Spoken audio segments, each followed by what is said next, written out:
Hello friends, आज हम भारत में न्यायपालिका के बारे में पढ़ेंगे। न्यायपालिका के अंदर हम तीन चीजों को देखेंगे। सबसे पहले देखेंगे हम सर्वोच्च न्यायालय, उसके बाद देखेंगे उच्च न्यायालय और अंत में हम देखेंगे जिला और अधीनस्थ न्यायालय के बारे में जानेंगे।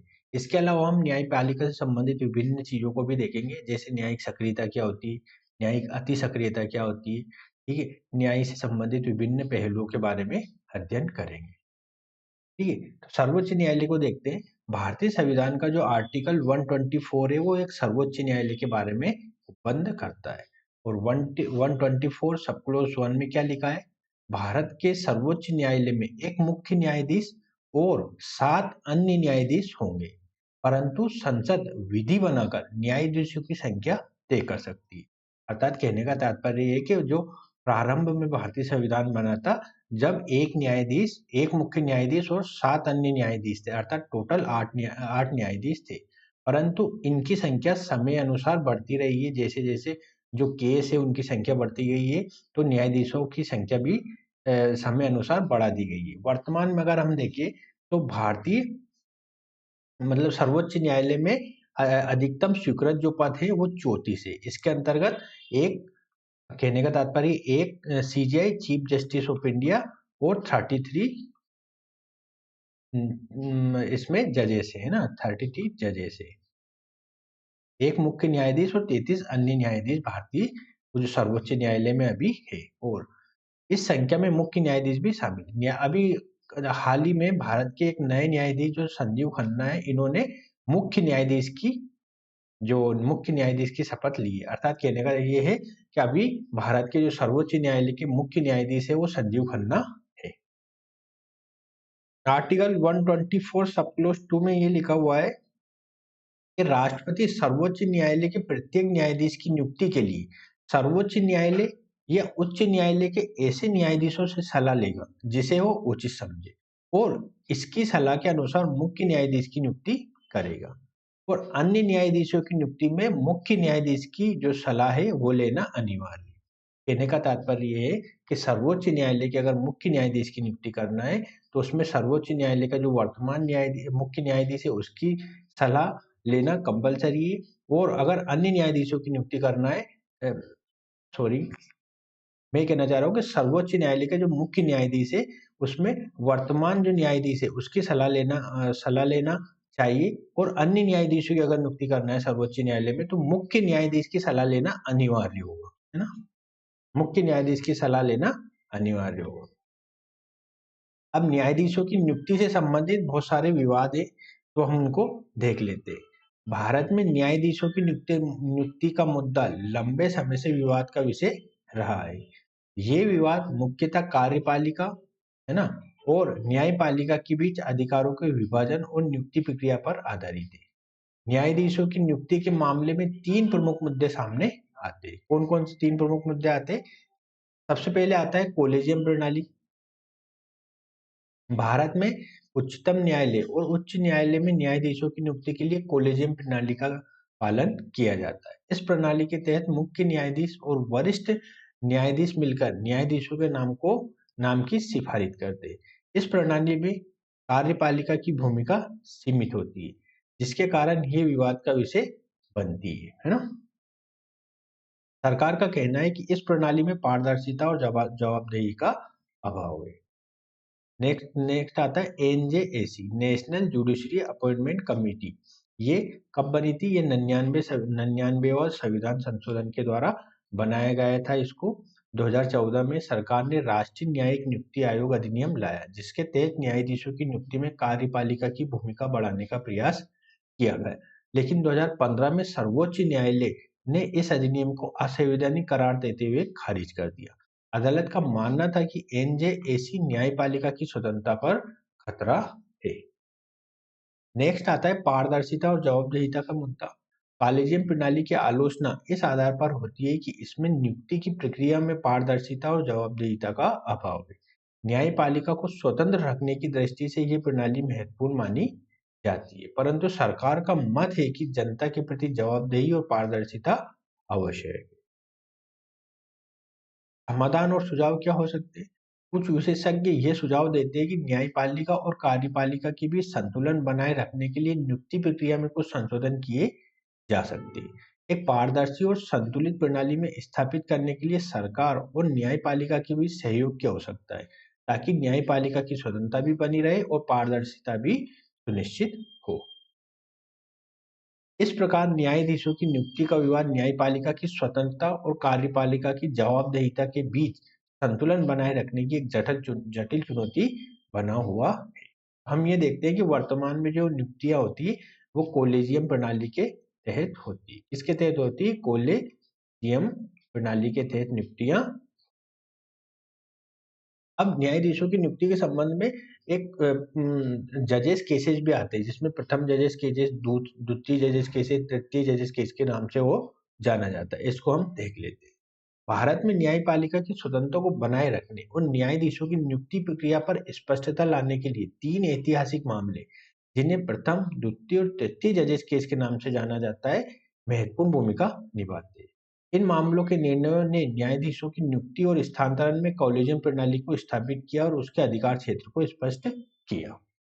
सबसे पहले देखेंगे हम प्रथम जजेस केसेस। इसे SP Gupta case SP Gupta बनाम भारत संघ केस 1981 भी कहते हैं। इस केस में न्यायपालिका की स्वतंत्रता पर कार्यपालिका के हस्तक्षेप का मुद्दा उठा।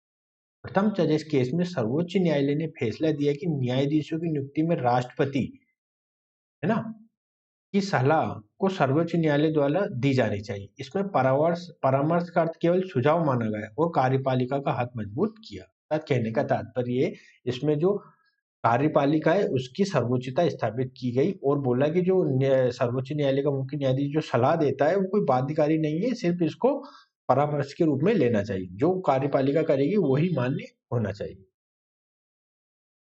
इस निर्णय के कारण न्यायपालिका को अपने अधिकारों की रक्षा करने में चुनौती का सामना करना पड़ा और न्यायपालिका की स्वतंत्रता पर सवाल उठने लगे। नेक्स्ट आता है द्वितीय जजेस केसेस। इसे supreme court advocate on record association बनाम भारत संघ 1993 केस भी कहते हैं। द्वितीय जजेस केस ने न्यायपालिका और कार्यपालिका के बीच शक्ति संतुलन में महत्वपूर्ण भूमिका निभाई। इस मामले में सर्वोच्च न्यायालय ने प्रथम जजेस केस के फैसले को पलटते हुए निर्णय दिया कि न्यायाधीशों की नियुक्ति में परामर्श का मतलब केवल सुझाव नहीं है, बल्कि मुख्य न्यायाधीश की सलाह को प्रमुख माना जाना चाहिए। अर्थात मतलब ये कहने का तात्पर्य है कि यहाँ पे जो सलाह है उसे प्रमुख माना गया कि ये जो मुख्य न्यायाधीश सलाह दे रहा है ये कंपलसरी इसको बना दिया गया। इस निर्णय के अनुसार कोलेजियम प्रणाली का जन्म हुआ, जिसमें मुख्य न्यायाधीश और कुछ वरिष्ठ न्यायाधीशों का समूह मिलकर उच्चतम न्यायालय और उच्च न्यायालय के न्यायाधीशों की नियुक्ति करता है। ये प्रणाली न्यायपालिका की स्वतंत्रता को सुरक्षित करने के लिए मानी गई है। परंतु फिर आगे एक और केस आता है इसी संबंध में, तृतीय जजेस केस कहलाता है। वो 1998 में राष्ट्रपति की सलाह पर सर्वोच्च न्यायालय का निर्णय आता है। क्या रहता है वो? 1998 में तत्कालिक राष्ट्रपति के आर नारायण ने न्यायाधीशों की नियुक्ति प्रक्रिया पर सर्वोच्च न्यायालय से परामर्श मांगा। इस पर सर्वोच्च न्यायालय ने निर्णय दिया कि कॉलेजियम में मुख्य न्यायाधीश के साथ साथ 4 वरिष्ठतम न्यायाधीश होने चाहिए, ताकि न्यायाधीशों की नियुक्ति में अधिक व्यापकता और पारदर्शिता लाई जा सके। इस निर्णय ने कॉलेजियम प्रणाली को और स्पष्ट रूप से मजबूत किया और न्यायपालिका की स्वतंत्रता को सुनिश्चित करने के लिए न्यायिक नियुक्तियों में कार्यपालिका के हस्तक्षेप को कम की। ठीक है, तो ये तृतीय जजेस केस था।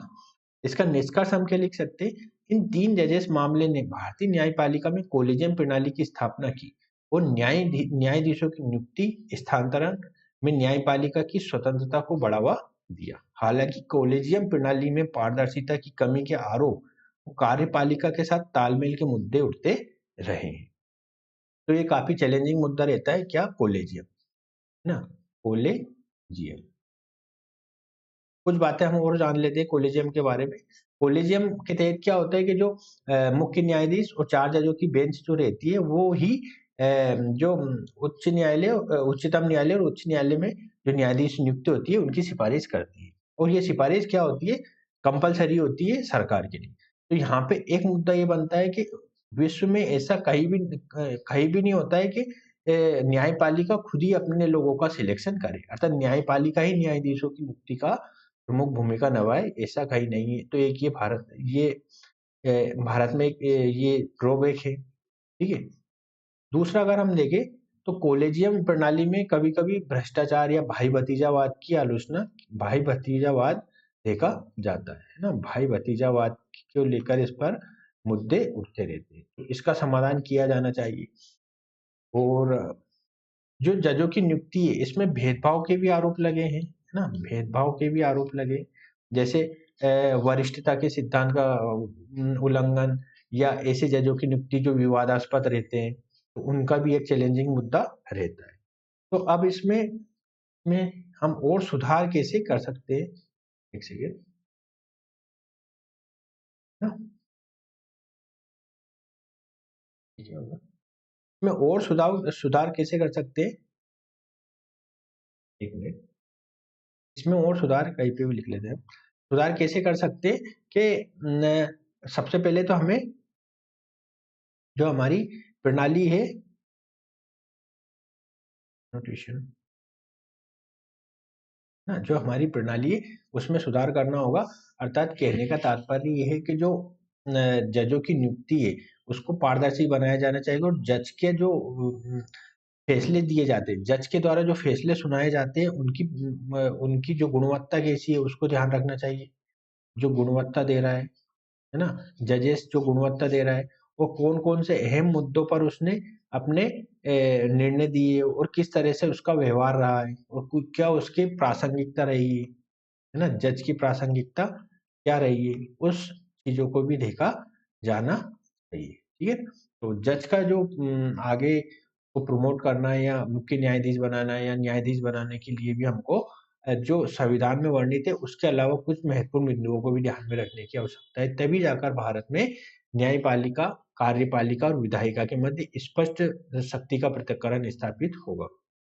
अगले वाली वीडियो में हम न्यायपालिका के आगे वाले मुद्दों को देखेंगे। तब तक के लिए नमस्कार।